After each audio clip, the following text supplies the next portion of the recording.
राजस्थान सरकार की सबसे बड़ी नेग्लिजेंसी है। वो जैव विविधता बोर्ड का जो चेयरमैन है उसके ऊपर उसको सजा होनी चाहिए। आपको चैलेंज करता हूं कि आप किसी भी एग्रीकल्चर यूनिवर्सिटी में जाके ये कहिए कि हमें केयर का पौध चाहिए। अगर आपको केयर का पौध उपलब्ध करवा दें तो मैं आपकी बात मान लूंगा। जो लोग पॉलिसी बनाते हैं एयर कंडीशन में बैठ के, उनको ये पता नहीं होगा कि यहाँ की परिस्थितियां कैसी है। नमस्कार, राम राम, जय हिंद, जय भारत। दोस्तों मैं आया हूँ भीलवाड़ा, और भीलवाड़ा के अंदर हमने यहाँ बहुत अच्छी खासी हरियाली देखी और शिवराज जी यहाँ पर घूम रहे थे।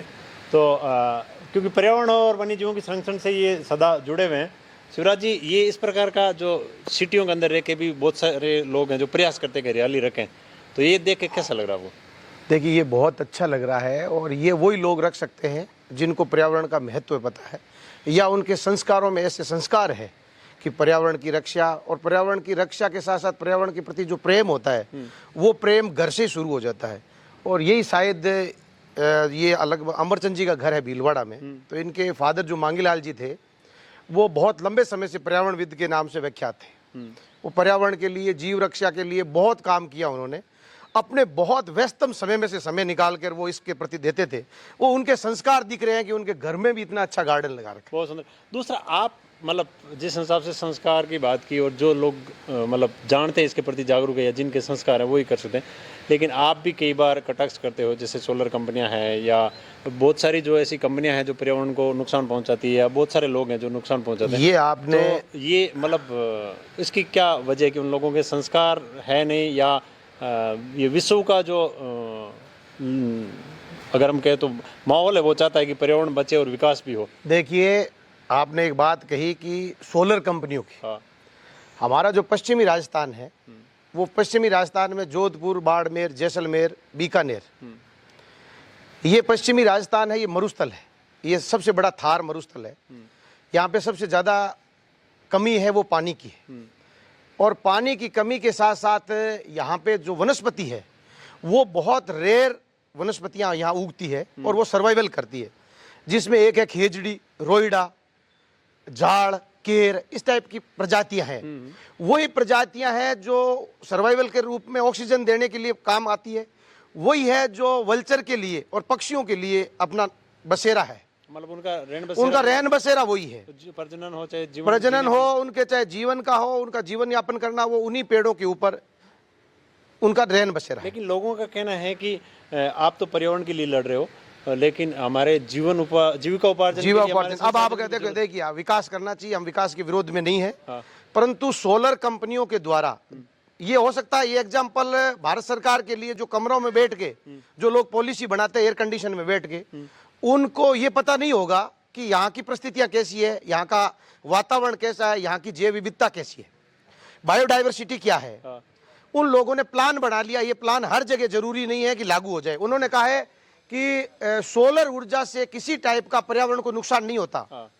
ये उनका जो भ्रम है, इस भ्रम को मैंने दूर किया है। ये पूरा विश्व बोलता है, ये पूरा विश्व बोलता है, उसको दूर हमने किया। ग्रीन एनर्जी अपने आप में एक नॉन पोल्यूटेड चीज हो सकती है, परंतु उसका जो लगने का जो प्रोसेस है, उसकी इनके जो सोलर इंस्टॉलमेंट का जो प्रोसेस है, वो प्रोसेस किसी फैक्ट्री से या किसी जंगल को विनाश करके लगाने वाले प्रोसेस से कम नहीं है। इसका मैं एग्जाम्पल बताता हूं कि सबसे पहले यहाँ जब आए तो हमारे ऐसी जगह, रिजेक्ट जगह ये सोलर लगना चाहिए। इस सोलर प्लान का एक मास्टर प्लान होना चाहिए। उस मास्टर प्लान के अंदर अंदर क्या क्या हो रहा है, इसका एनवायरमेंट इंपैक्ट असेसमेंट होना चाहिए था। वो नहीं हुआ। उसके अंदर कितने रेप्टाइल हैं, कितनी रेप्टाइल प्रजातियां हैं, कितने वल्चर प्रजातियां हैं और कितनी वाइल्ड लाइफ है, इसका असेसमेंट है वो संबंधित विभागों ने नहीं किया। और इन्होंने एक साथ में 1000 बीघा, 5000 बीघा, 10,000 बीघा जमीन की सबसे पहले फेंसिंग की, जो कि नेचुरल रूप से मतलब अतिक्रमण तौर पे उन्होंने फेंसिंग कर ली। फेंसिंग करना भी अपने आप में एक अपराध है। उसके अंदर कितने जानवर थे, कितने जानवर। फिर फेंसिंग करने के बाद में उन्होंने किसी व्यक्ति को, बाहर के व्यक्ति को एंटर नहीं होने दिया, और अंदर मशीनें लगाकर सबसे पहले हमारे मरुस्थल प्रजाति के जितने पेड़ थे उन पेड़ों को काटा गया।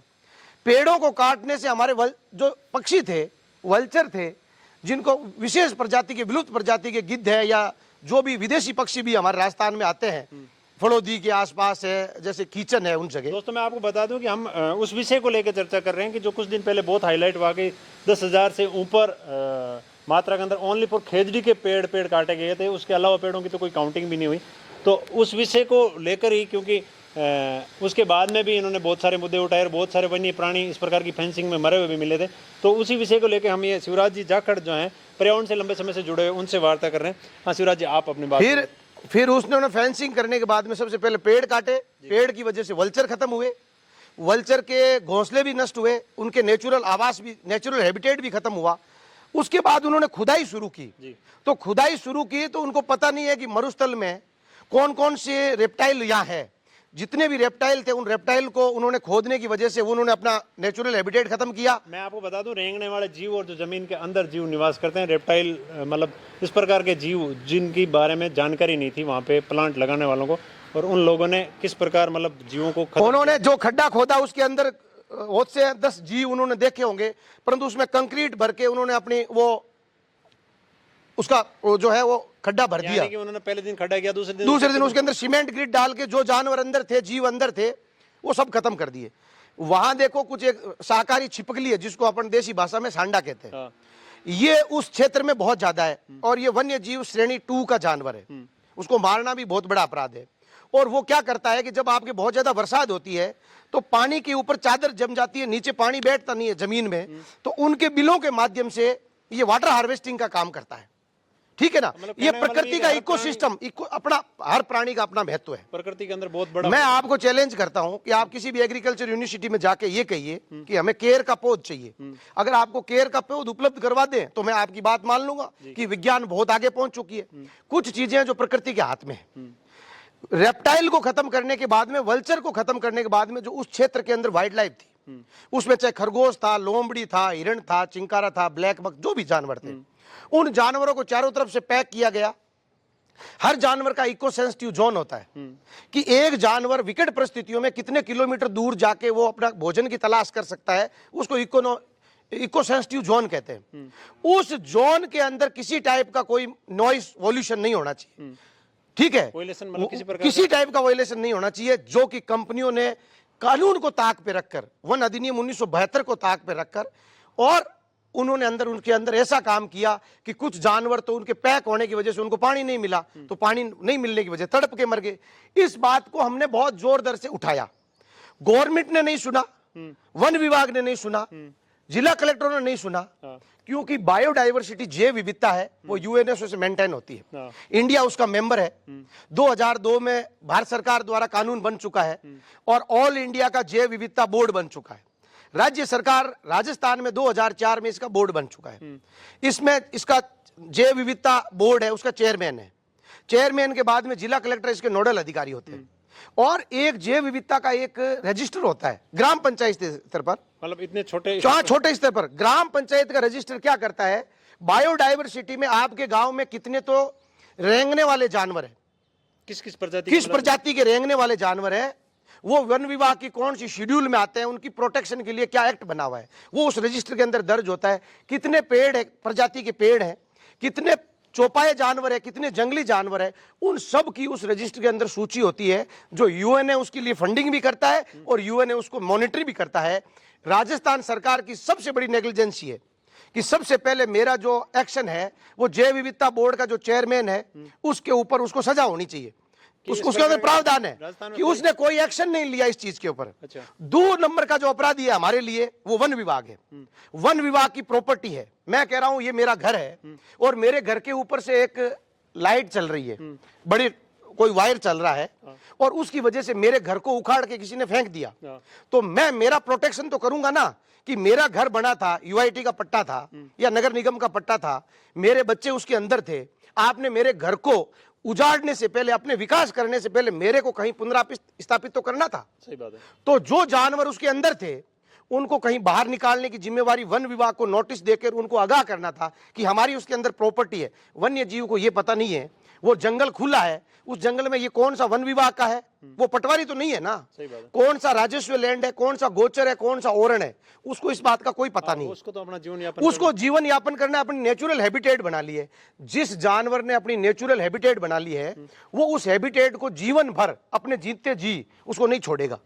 तो जो जानवरों की नेचुरल हैबिटेट थी, पक्षियों की नेचुरल हैबिटेट थी, उसको इन सोलर कंपनियों ने तहस नहस कर दिया। इसकी वजह से जैव विविधता को बहुत बड़ा नुकसान हुआ है, और जैव विविधता का नुकसान होना ही इस क्षेत्र के अंदर बहुत प्राकृतिक आपदाएं और बहुत बड़ी कोरोना जैसी महामारियां फैलने की बहुत बड़ी संभावना रहती है।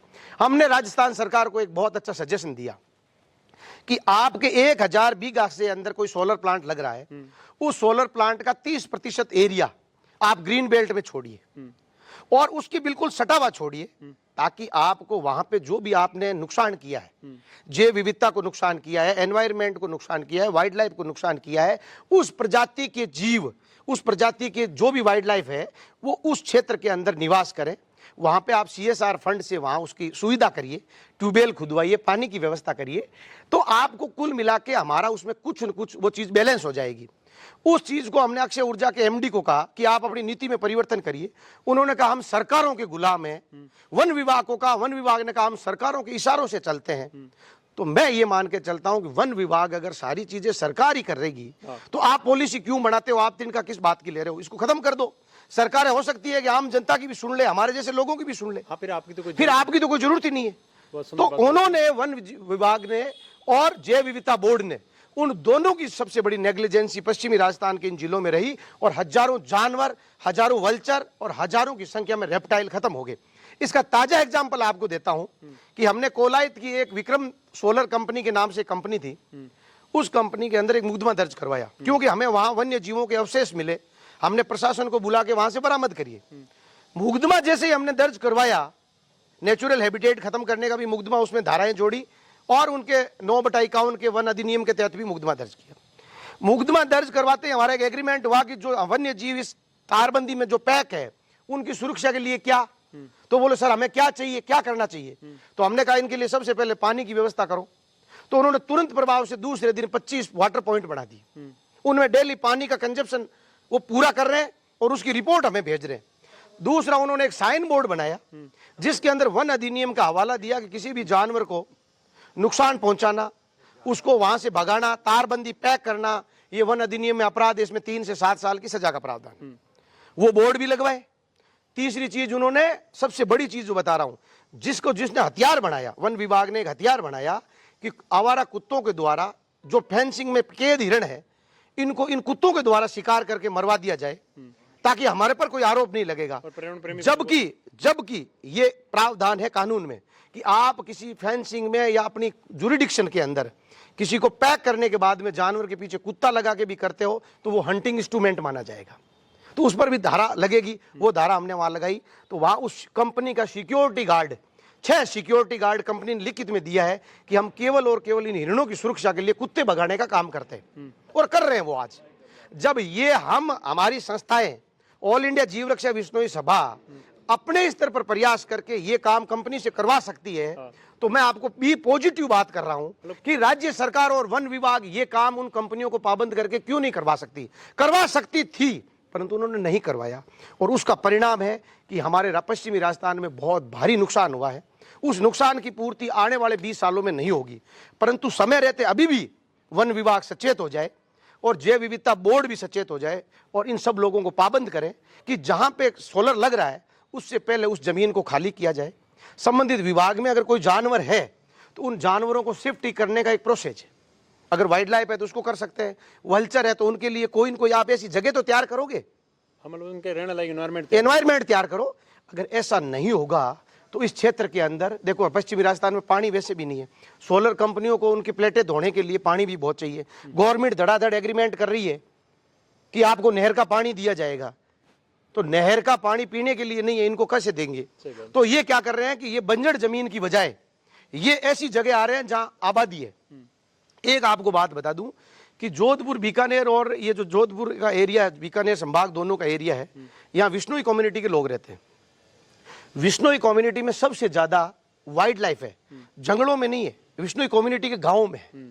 इसका ताजा एग्जाम्पल बताता हूं कि गोडावण विलुप्त प्राय जानवर है जो जैसलमेर में है।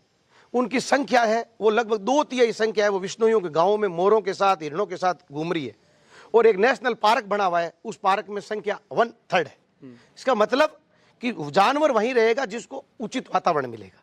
तो हमारे वातावरण में पेड़ भी है, वल्चर भी है, और रेप्टाइल भी है, सब तरह के जानवर है, इकोसिस्टम है।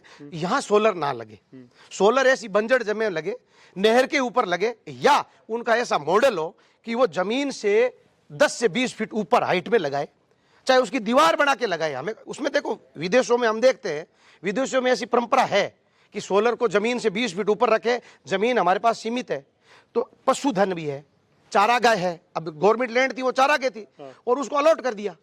अलॉट कर दिया तो फिर जानवर कहाँ चरेंगे? हमारे राज्य पशु ऊंट कहाँ चरेगा? राज्य पशु चिंकारा कहाँ चरेगा? इनको राज्य दर्जा क्यों दिया है कि ये गवर्नमेंट लैंड में चरेंगे? ये कहाँ चरेंगे? तो इन सब के लिए इन्होंने जो राजस्थान की जो सोलर नीति बनी है, इस नीति ने इतना सत्यानाश किया। इसमें संशोधन करना चाहिए, बुद्धिजीवी लोगों को इसमें बिठाना चाहिए, इसकी हाइट बढ़ानी चाहिए। हाइट बढ़ाने से नीचे का पोर्शन खाली हो जाए। जमीन को नोट यूज करके आप उस जमीन के ऊपर सोलर तो ऊपर से काम लो आप। उसके आप कह रहे हैं कि भाई वहां हमारे हवा चलती है, हवा से भी कुछ नहीं होगा। आप दीवार खड़ी कर दीजिए, 100 फीट की लंबी दीवारें दोनों साइड में खड़ी करके उसके ऊपर प्लेटें लगा के उसको पैक कर सकते हो। और बहुत से तरीके हैं, ताकि नीचे का वातावरण खुला रहेगा। बरसात होगी तो वहां जानवर भी चरेंगे, वाइल्ड लाइफ भी चरेगी। किसी भी क्षेत्र को पैक करना, ये कतई वहां अगर वाइल्ड लाइफ उपस्थित है तो आप करना कानूनी अपराध है। दूसरी चीज मैं आपको बता दूं कि विंड एनर्जी है और सोलर एनर्जी, ये दोनों नेचुरल एनर्जी मानते हैं, परंतु इनके जो साइड इफेक्ट हैं वो 10 साल बाद देखने को मिलेंगे। विंड एनर्जी के लिए मैं राजस्थान सरकार से बात करता हूं कि वो जमीन को अलॉट करते हैं। एक विंड फैन लगाने के लिए 2 बीघा जमीन की जरूरत रहती है, और वो उसको 36 बीघा जमीन गवर्नमेंट लैंड अलॉट करते हैं। मालिक उसके ऊपर कब्जा करके तारबंदी करके छोड़ देता है। वहां मवेशी नहीं चर सकते, वहां जानवर गाय भैंस नहीं चर सकती, वहां वन्य जीव नहीं जा सकते। उस 36 बीघा जमीन को कवर करके फेंसिंग करने का क्या अर्थ है? जब आपका विंड फैन एक लगा है और उसको 2 बीघा में लगाया जा सकता है। तो इसके लिए मैं कह रहा हूं कि राज्य सरकार और तो कुछ नहीं कर सकती, परंतु इसका एक मास्टर प्लान बना सकती है। एक मास्टर प्लान तो बना सकती है कि बड़ला के अंदर जो सोलर पार्क बना है, वो इतने गांवों की इतनी भूमि के अंदर ये बनेगा। इसको पानी कहां से देंगे? इसके अंदर जितने जानवर है या जितना पर्यावरण को नुकसान हुआ है उसकी भरपाई के लिए पेड़ कहां लगाएंगे? उसका एक मास्टर प्लान तो होता है ना। आप मर्जी आए मुंह उठा के किसी गांव में जाकर किसी ढाणी में जाके सोलर लगा रहे हो, उस ढाणी वाले की क्या गलती है? वो तो पहले से बैठा है, उसने जमीन आपको नहीं दी, परंतु चारों तरफ आपने सोलर की प्लेटें लगा दी, तवे लगा दिए, तो वो उसकी गर्मी बढ़ेगी, वो वहां नहीं रह पाएगा, तो उसको पलायन करना पड़ेगा। और पानी से जब प्लेटें धोओगे तो पानी है ही नहीं मरुस्थल में, तो आपको तो गांव छोड़ के पलायन करना ही पड़ेगा। इसके लिए सरकार के पास कोई नीति नहीं है, स्पष्ट कोई मास्टर प्लान नहीं है। इस वजह से इन जानवरों का, जैव विविधता का, वाइल्ड लाइफ का भारी नुकसान हो रहा है। उसका आंकलन भी गवर्नमेंट करने के लिए तैयार नहीं है। मैं चाहता हूं कि 30% एरिया में अगर अभ्यारण्य हो तो CSR का फंड उसी क्षेत्र में लगे ना। उस गांव की 30% जगह के अंदर ही CSR का फंड लगे। CSR का फंड कंपनियां कहां देती है? जहां पॉलिटिशियन चाहता है कि रणथंभौर के अंदर मैं wild life anti surveillance watching system लगा रहा हूं और गवर्नमेंट उसको इतना फंड दे तो उसको दे देती है, ठीक है ना। तो इसी तरीके से DMFT फंड है, ये पर्यावरण के लिए फंड बहुत इकट्ठा होता है, ठीक है ना। CSR फंड भी बहुत इकट्ठा होता है, परंतु फिजिकली कहीं भी उसका कहीं कोई परिणाम है वो नहीं निकल पाता। ये सबसे बड़ा दुर्भाग्य है इन पॉलिटिशियन का और इनके नौकरशाही का, कि इनके पास नॉलेज ही नहीं है। ये ऐसे व्यक्ति हैं जिनको कभी इनको फील्ड का नॉलेज नहीं है और वो बैठ के कानून नीति बनाते हैं और ये लिख दिया कि सोलर से कोई नुकसान नहीं है। मैं कह रहा हूं नुकसान नहीं है, जो मैंने बताए हैं ये नहीं है तो आप मौके पर आइए, हमने मुकदमे दर्ज कराए, वो कानून सम्मत हुए हैं ना मुकदमे, और उन पर एक्शन हुआ है और एक्शन करवाने जा रहे हैं हम, ठीक है ना। ये चीजें है सर, तो नुकसान हुआ है और नुकसान जारी है। उसके लिए सरकार को हमने सजेशन दे दिया है, समय रहती ये चीज नहीं हो तो हम इसको NGT में भी ले जाएंगे, हाई कोर्ट में भी ले जाएंगे, सुप्रीम कोर्ट में भी ले जाएंगे। हो सकता है इन कंपनियों पर आगे इनका भविष्य क्या रहे वो आगे की बात है, पर पर्यावरण को बचाना, वाइल्ड लाइफ को बचाना और हमारे अपने आप को बचाना, ये हमारा फर्ज है जो हम निभा रहे हैं। बहुत सुंदर बात बताई इन्होंने। वीडियो काफी लंबा हो गया, लेकिन इस वीडियो को ज़्यादा से ज़्यादा शेयर करें और ज़्यादा से ज़्यादा लोगों तक पहुँचाएं, ताकि लोगों के अंदर इस हम बिजनेस और हम नज़दीक व्यवसाय मिलने की जो आशा रख रहे हैं, कहीं ना कहीं हमारे वो बहुत बड़े नुकसानदायी साबित हो सकती है अगर हमें इसको इकोसिस्टम के अनुरूप नहीं बनाया गया, यानी इन्वायरमेंट के अनुरूप नहीं बनाया गया, तो बहुत बड़ा नुकसान हो सकता है। इसी विषय को लेकर शिवराज जी ने के बहुत बड़े बड़े लेख पेपरों में भी आते हैं और जो है FIR नोट भी आती है कई बार, जो पुलिस के अंदर केस भी दर्ज होते हैं। इसलिए आज हमारे को मिल गए थे, हमने ये वार्ता की, क्योंकि इनके मन के जो भाव हैं वो जान के आप लोगों तक पहुंचाना जरूरी था। और आप लोगों के हाथों में बड़ा दम है। आप अगर ये वीडियो शेयर करते हो तो देश दुनिया के अंदर इस प्रकार की जानकारी पहुंचती है, तो बहुत सारे लोग जागरूक होंगे और उस जागरूकता का फायदा आप और हम सभी को होगा। मैं आपका फौजी भाई फिर हाजिर हूँगा किसी एक वीडियो के साथ। तब तक के लिए जय हिंद, जय भारत। धन्यवाद शिवराज जी। धन्यवाद, धन्यवाद आपका, जमशार का बहुत बहुत धन्यवाद।